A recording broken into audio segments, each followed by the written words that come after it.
Hey y'all, it's Nancy the Handy Scandy here for Whimsy Stamps. Thanks for joining me today.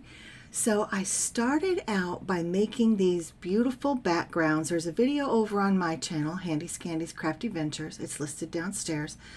I took some regular kitchen tin foil and some removable sticker paper.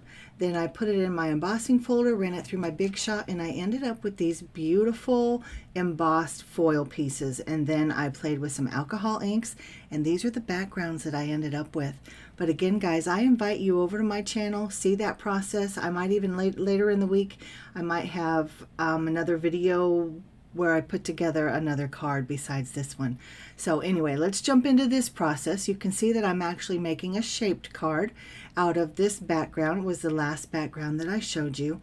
And I used the thatched embossing folder to get that pattern, as well as a green, a yellow, and a hot pink ink. I believe the hot pink is Fiesta. The yellow was dandelion and the green was lime something. I'll see if I can find that, and I'll make sure that I list and link everything downstairs. So to make this shaped card, I have the recently released, there's so many words, the mini slimline notched stitched dies. And so I've taken the largest and I've cut out 2 of the black panels, as you can see, and I created a hinge essentially by scoring at the top. Now, if you guys don't know me, I just kind of eyeball things. I'm not one for numbers. I don't like measurements. I don't do interactives. But I figured I could eyeball this, and I did. And then I laid down a piece of very strong double-sided adhesive because you don't want this hinge coming undone. There are multiple ways you can do a shaped card with a hinge like that. This is just the way that I chose for today. You see that I'm using my bone folder. I'm burnishing everything down. I want to make sure that that crease is good and burnished, and that it will open and close smoothly, as well as the tape. You just want to make sure everything's adhered.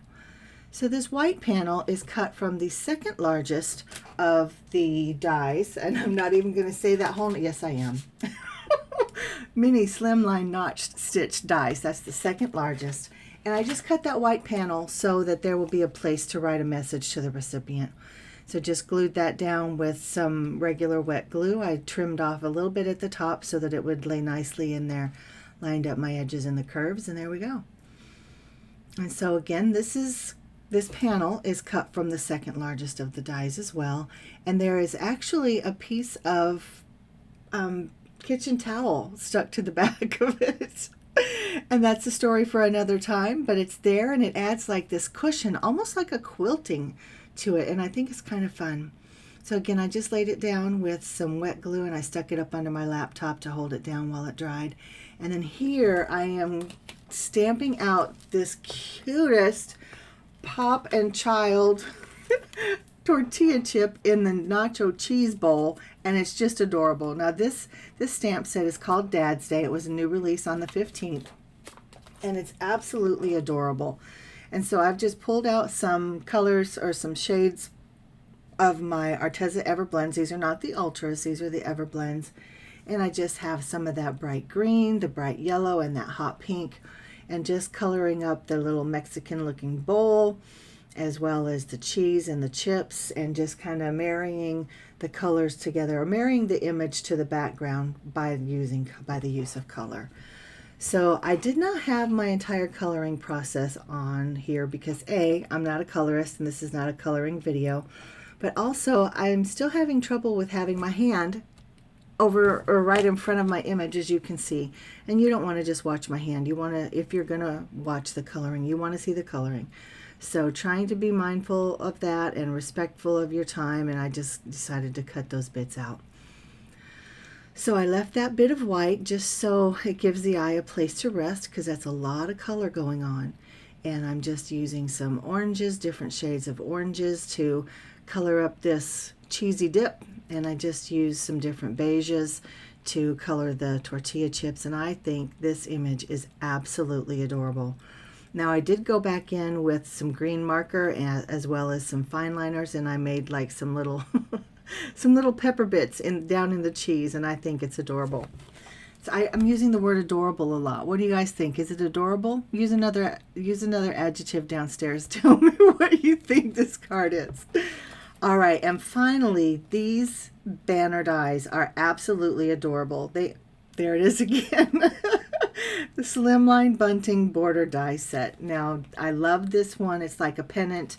Then there's another one with stars hanging from the garland. And then there's a third one with little, it's like a triangular pennant with hearts cut out in the middle. Absolutely one of my most favorite dies from Whimsy. I don't have the opportunity, or maybe I don't make the opportunity often enough to use them, but I think they're so much fun. There's something about a garland, it just warms my heart. So back to the card. Two things I want to say. I used the smallest of the dies to cut out the sentiment, and of course the dad, I just kind of fussy cut that out and popped it up on some foam tape. But you see on the right, there's that white piece, that little white strip. That is because my die actually shifted in the big shot when I was cutting out the embossed background. But I thought that I could just go ahead and layer things up and cover that up. But in the end, I fixed that in a very different way. So let's keep watching while I finish putting the card together, and we'll get to that in just a second. So here you can see I have all of my components down. It's really a super simple card. Just the image, the banners, and the words, the sentiment. So I come in with my Sharpie, and I just cover right over that white. And again, that white is paper towel that's adhered to the back. But I thought it was going to mess it up. I thought it was going to make it look unbalanced, off kilter. But I mean, it does a little if you stare at it. You definitely see it. It's noticeable. But if you're not looking for that, you're just looking at the composition of the card, and I think it's super cute. I didn't say adorable. Guys, let me know downstairs, what do you think of this card? What do you think of this process? And again, jump over to my channel if you want to see the process for making these backgrounds. It's so much fun. I'll give a shout out to the person that I learned it from over on my channel. I'll try to link to their social media as well. But for now, guys, this is Nancy, the Handy Scandy, and I'm here for Whimsy Stamps, and everything is listed and linked below for ease of shopping.